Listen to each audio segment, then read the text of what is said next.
Oi, gente. Hoje é sexta-feira, dia da coluna Sextou. Eu vou indicar para vocês 5 filmes clássicos que todo cinéfilo ou toda cinéfila precisa conhecer. Se você curte esse tipo de quadro sobre cinema, música e livros, inscreva-se no canal, ative o sininho para receber as notificações. Eu tenho quadros novos de segunda a sexta-feira.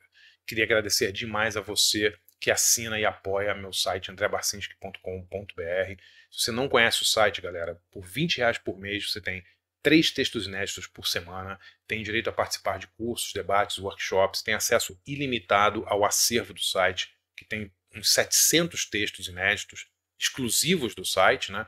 E 80 cursos, desde história do cinema, como fazer roteiros, entrevistas com um monte de gente. Dê uma olhada lá, acho que vocês vão gostar.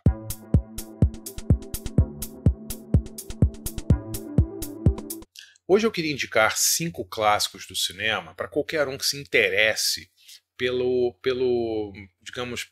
melhor que o cinema tem a oferecer. Galera, ninguém é obrigado a conhecer a história do cinema, ninguém nasce sabendo nada, e às vezes a gente acha que filmes que são clássicos, que já são muito falados e tal, todo mundo conhece, e isso não acontece, né? Tem muita gente que adoraria saber mais sobre a história do cinema, e aí eu vou indicar 5 filmes aqui, clássicos, que eu acho que dão uma boa introdução, digamos assim, uma boa apresentação para quem quer realmente ver o que de melhor foi feito nessa arte maravilhosa. Tá? São filmes conhecidos, são filmes que você consegue encontrar nos streamings, mas são filmes absolutamente fundamentais para a gente poder entender o cinema. Tá? Eu vou falar na ordem cronológica aqui para facilitar um pouco. Tá? O primeiro filme da minha lista, se eu tivesse que falar, olha, assistam esses 5 filmes aqui para você realmente começar a conhecer cinema. É um filme russo, um filme soviético de 1925, chamado O Encoraçado Potemkin, dirigido por Sergei Eisenstein. Né? O Encoraçado Potemkin é uma história, é um thriller militar, né, sobre uma revolta, um motim que ocorre num navio soviético, né, o Potemkin, um navio russo, né, um navio de guerra. A tripulação faz um motim nesse navio e é rechaçada pelo exército. Então, é um filme assim que ele é muito emocionante também. É um filme de ação, é um filme de tiros, é um filme, um thriller mesmo de ação, feito há exatos 100 anos, galera. O Coração do Potemkin está fazendo 100 anos. Além de ser um filme muito emocionante, muito bonito, ele é uma obra revolucionária no sentido da narrativa e no sentido da montagem. É um filme feito há 100 anos que tem uma montagem super rápida, super fragmentada, que, digamos, ela inspirou toda a teoria sobre a montagem que veio depois. Né? Em 1925, os filmes ainda eram montados de uma maneira muito simplória, digamos assim, né? Uma ceninha depois da outra e tal, para contar uma história de uma maneira linear, de uma maneira que fosse compreensível para o público. O Eisenstein, ele subverte isso, né? Fazendo uma montagem totalmente, uma montagem super rápida, uma montagem com planos curtos, uma montagem em que ele misturava planos mais abertos com closes dos personagens, uma coisa que realmente marcou o cinema para sempre, e esse filme é obrigatório, né? Um dos grandes clássicos da história do cinema, e no cinema mudo é um dos maiores filmes já feitos. Tem que assistir. E é um filme que foi muito copiado e muito homenageado. Né? Se você viu, por exemplo, Os Intocáveis, do Brian De Palma, ele tem uma cena famosa dos Intocáveis, né? O filme com Kevin Costner e o Sean Connery, passada numa escadaria, né, que tem um tiroteio na escadaria, que é uma óbvia homenagem a uma cena famosa de Encoraçado Potemkin, que é um tiroteio que está rolando enquanto um carrinho de bebê desce a escadaria com um bebê dentro. É uma cena maravilhosa. Assistam, galera, Encoraçado Potemkin, Sergei Eisenstein, vocês vão gostar demais. O segundo filme da lista foi feito em 1941, é considerado por muita gente o maior filme já feito no cinema, na história do cinema. Estou falando de Cidadão Kane, de Orson Welles. O Cidadão Kane é um filme que criou tanta coisa, né, inventou tanta coisa no cinema. O uso de câmeras de lentes grande angulares, que mostravam ações perto da câmera e no fundo, a maneira como o Welles conta a história, né? Uma história, é a história basicamente de um magnata chamado Charles Foster Kane, basicamente interpretado pelo próprio Orson Welles, né? Basicamente inspirado num personagem real que era William Randolph Hearst, que era um magnata americano, dono de um império de jornais, de um dos caras mais ricos do país. E, galera, foi o primeiro filme do Orson Welles. Em 1941, Orson Welles estreou com o Cidadão Kane, um filme que marcou a vida do Welles para pior, porque ele foi perseguido depois pelo Randolph Hearst, que era um cara muito poderoso nos Estados Unidos, e o Orson Welles teve muita dificuldade de conseguir financiar os filmes dele depois desse primeiro longa dele. Mas é uma obra-prima, é um filme que marcou absolutamente todo mundo, é um filme clássico. Se você não assistiu, é um filme muito divertido, é um filme muito legal, é um filme que conta a vida desse magnata do momento em que ele, desde que ele é criança até a morte dele. Na verdade, o filme começa com a morte dele, é uma cena clássica do cinema, em que ele, no seu leito de morte, eu não estou dando spoiler, porque é uma cena que todo mundo já viu, ou tem até em trailer e tal, ele fala uma palavra no leito de morte dele, e essa palavra é uma, digamos, ninguém sabe direito o que essa palavra quer dizer, e isso leva a uma investigação jornalística sobre a vida do do Charles Foster Kane. Grande filme, galera, assistam, vocês vão adorar. É um filme muito legal, muito divertido, muito bonito, emocionante pra caramba. Galera, de Cidadão Kane, a gente vai para o Japão, 1950, para falar de Rashomon, de Akira Kurosawa. Akira Kurosawa, grande cineasta japonês, o cara assim, fez filmes antológicos, filmes de samurai, fez Os Sete Samurais, fez Sanjuro, fez tanto filme maravilhoso, né? No final, mais pro final da carreira, fez Han, fez Kagemusha, fez um filme que eu já indiquei aqui, Dersusa Lá. Mas esse filme Rashomon, ele é um filme muito importante na história do cinema, porque ele cria um jeito diferente de contar histórias, né? Rashomon é basicamente uma história policial, é isso mesmo, né?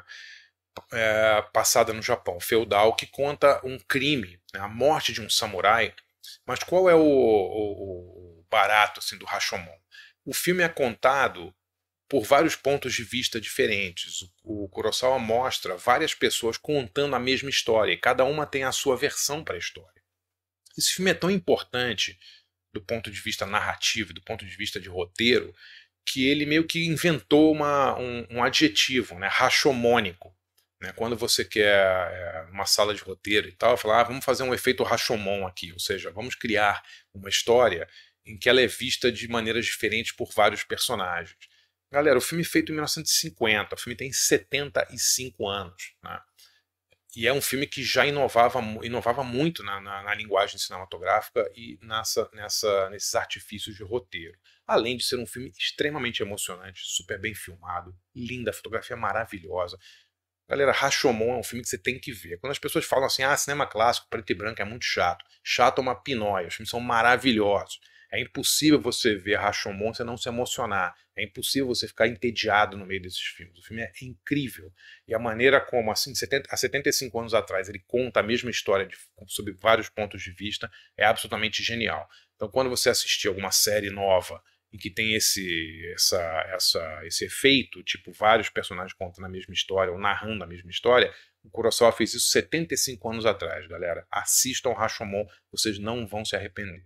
Do Japão, a gente vai para a Suécia, para falar de um filme, uma obra-prima, dirigida em 1957 pelo sueco Ingmar Bergman. Estou falando de O Sétimo Selo.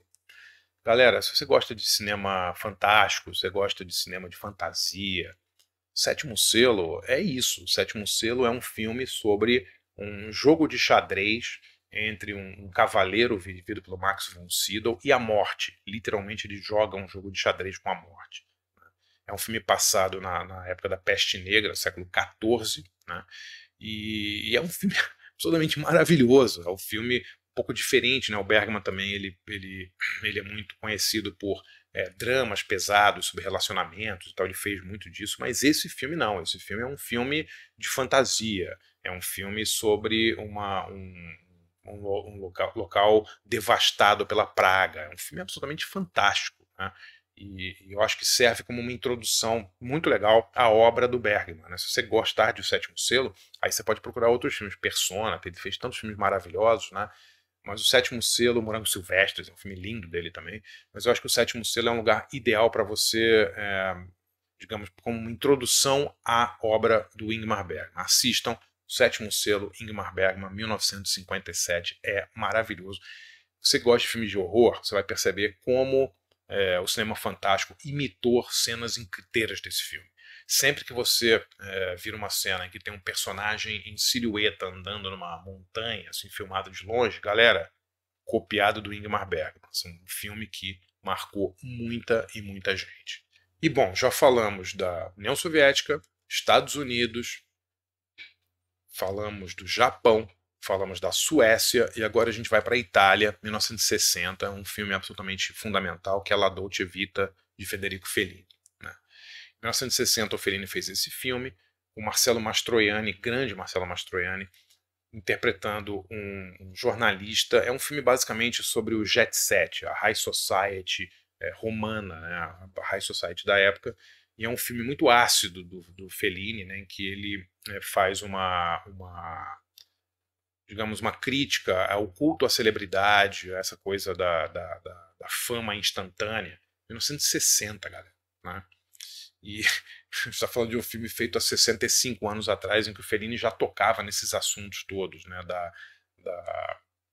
Digamos, da desimportância desse culto às celebridades e de como isso mexe com as pessoas. Né? O Marcello Mastroianni faz um jornalista de um jornal meio sensacionalista, tal, que tem vários encontros durante alguns dias com personagens desse jet set. É um filme inacreditável, maravilhoso. E é um filme também que, a exemplo de Rashomon, eu falei que Rashomon criou um termo, né? La Dolce Vita também criou. Todo mundo fala quando você quer se referir a uma coisa, estou vivendo La Dolce Vita, né? Quer dizer, o Fellini criou essa expressão e criou também a expressão paparazzi, né? Porque nesse filme ele cria um personagem que é o paparazzo, que é um fotógrafo meio de tabloide, assim, que fica perseguindo as celebridades, né? E foi por causa desse filme que até hoje a gente fala, esse cara é um paparazzo, e fica atrás do Belo, da Graciane e tal, né? É por causa do filme do Fellini que inventou essa expressão e onde ela foi popularizada. É um filme sensacional, muito bacana, com cenas lindas, Anita Ekberg na fonte, com Marcello Mastroianni, cenas antológicas, você tem que assistir La Dolce Vita. De novo, galera, quando falarem, tô com preguiça, filme preto e branco e tal, assistam os filmes primeiro, eu tenho certeza que vocês vão pirar nesses filmes todos. Lembrando da ordem aqui que eu recomendo. 1925, União Soviética, Rússia, Encoraçado Potemkin, de Eisenstein.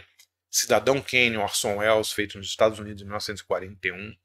Rashomon, feito no Japão por Akira Kurosawa em 1950.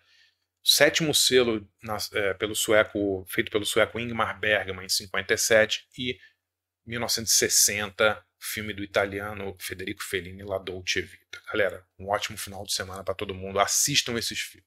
Se você gosta desse tipo de quadro sobre cinema, música ou livros, conheça e assine meu site de jornalismo cultural, andrebarcinski.com.br. Por R$ 20 por mês você tem um monte de benefícios. Eu faço 3 textos inéditos por semana, exclusivos para o site. Você pode participar de debates, workshops e cursos só para assinantes e você tem acesso ilimitado a todo o acervo do site, que são quase 700 textos que eu fiz nos últimos 5 anos e mais de 80 cursos e debates e entrevistas com gente como Guilherme Arantes, Rich, Marcelo Rubens Paiva. Tem muita coisa legal, cursos sobre história do cinema, cursos sobre música, cursos sobre música brasileira dos anos 70. Eu acho que vocês vão gostar bastante. Conheça lá andrebarcinski.com.br.